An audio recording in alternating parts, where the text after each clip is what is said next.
આજે આપણે coconut chocolate બનાવીશું। ચલો એના માટે આપણે હવે ગેસ ચાલુ કરીશું। આપણે કઢાઈ લીધી છે।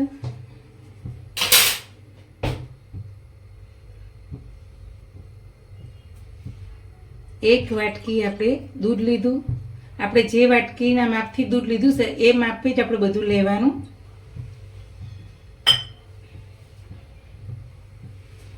અડધી વાટકી એ જ વાટકી આપણે અડધી વાટકી ખાંડ લીધી એ નાખીશું।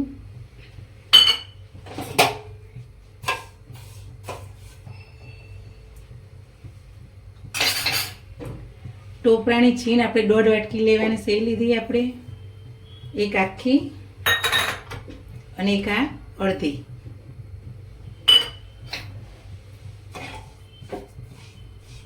આપણે કઢાઈ ગરમ થાય ત્યાં ઘડી આપણે ફાસ્ટ ગેસ રાખવાનો, પછી આપણે ધીમો કરી આ બધું મિક્સ આ રીતના કરી અને ધીમા તાપે આપણે આ રીતના શેકવાનું, જ્યાં સુધી ખાંડ અને દૂધ બળી ના જાય ત્યાં સુધી।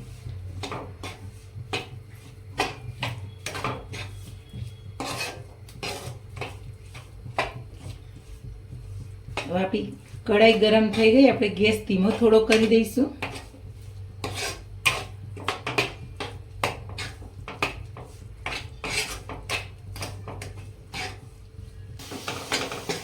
જો આપણું દૂધ હવે બળી ગયું, થોડું ઓછું થઈ ગયું અને ખાંડ પણ ઓગળી ગઈ, પણ આપણો એકદમ ઘટ થાય ત્યાં સુધી આપણે બધું દૂધનો ભાગ અને ખાંડનો પાણીનો ભાગ બધો બળી જાય પછી જ આપણે બંધ કરીશું ગેસમાં।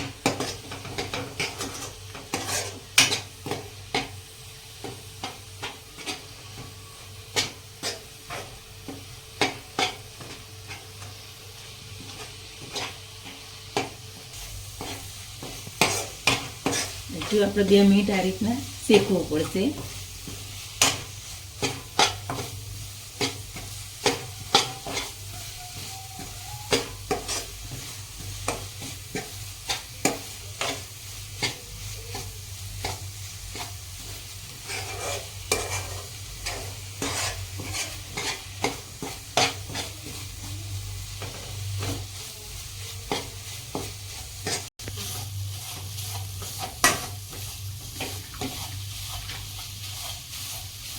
જો દૂધ અને ખાંડ બધી આપણી અંદર સરસ ભરી ગઈ અને બળી ગઈ પાણીનો ભાગ।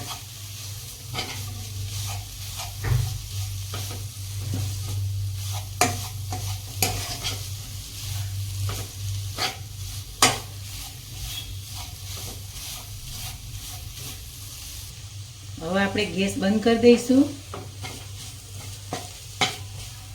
અને આ ઠંડુના આપણે આ મિશ્રણને ઠંડુ થવા દઈશું।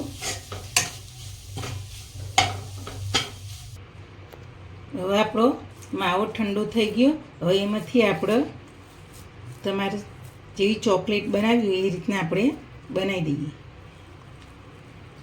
જો અહીંથી ગોળમાં બનાવી તો ગોળમાં બનાવવાની, અને જેવો તમારે આકાર આપવો હોય એ રીતના આપણે બનાવીશું।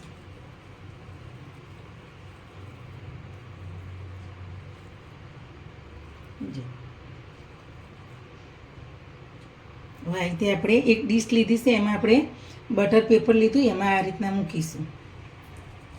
એ રીતે બધી બનાવી લઈએ આપણે।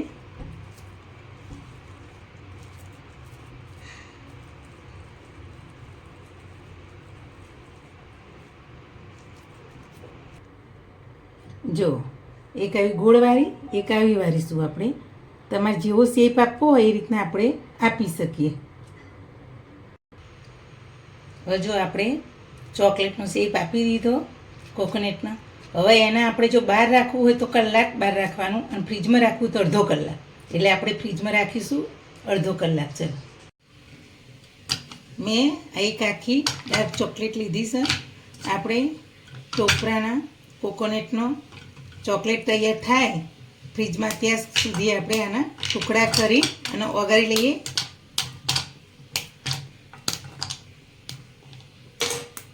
નાના નાના પીસ કરી અને આપણે કટ કરી ઓગાળી દઈએ। જો ચપ્પાની મદદથી આ રીતે ટુકડા કરી દઈએ।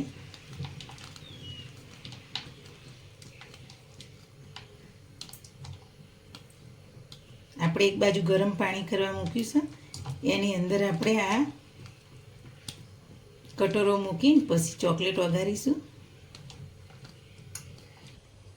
જે કઢાઈની અંદર આપણે કોકોનટ આપણે શેક્યું હતું એ જ કઢાઈમાં ગરમ પાણી મૂક્યું. હવે આપણે ગેસ બંધ કરી દઈશું. પાણી ઉકળી ગયું. જો હવે આપણે ગેસ બંધ કરી દઈશું અને આ રીતના આપણે મૂકી દઈશું. હવે આ ગરમ થાય એટલે આપણે હલાવીએ 1 મિનિટ પછી.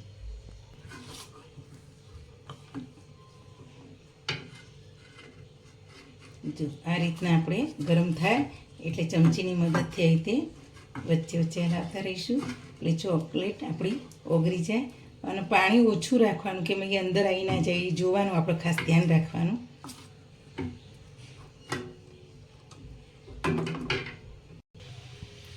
જો આપણે ફ્રીજમાં હવે અડધો કલાક ઉપર થઈ ગયો. હવે આપણે કાઢી લીધી ડીશને. હવે આપણે આમાં આ લઈ લઈએ. જો આપણી ચોકલેટ આ રીતના વઘારીને અને આપણે આ રીતના જો સરસ ઢીલી થઈ ગઈ. જો હવે એની અંદર આપણે આ રીતના ચોકલેટથી ગોટ કરી દઈશું બોલના. જો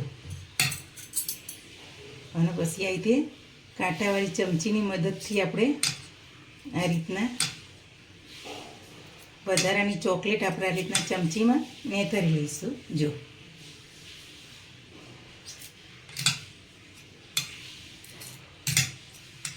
અને પછી આપણે આ પેપર બટર પેપર ઉપર આ રીતે મૂકી દઈશું.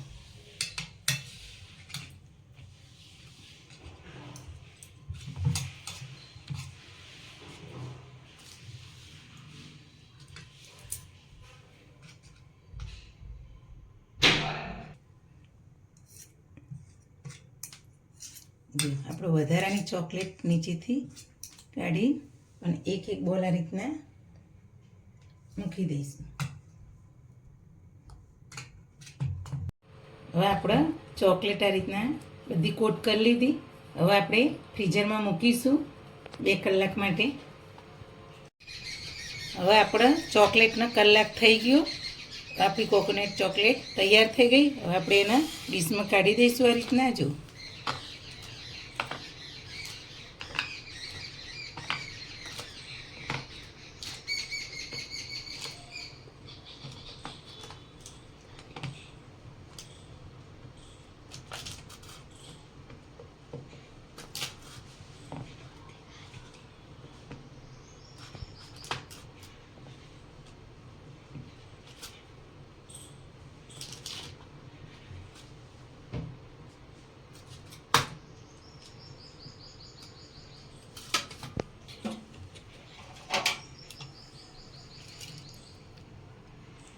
જો હવે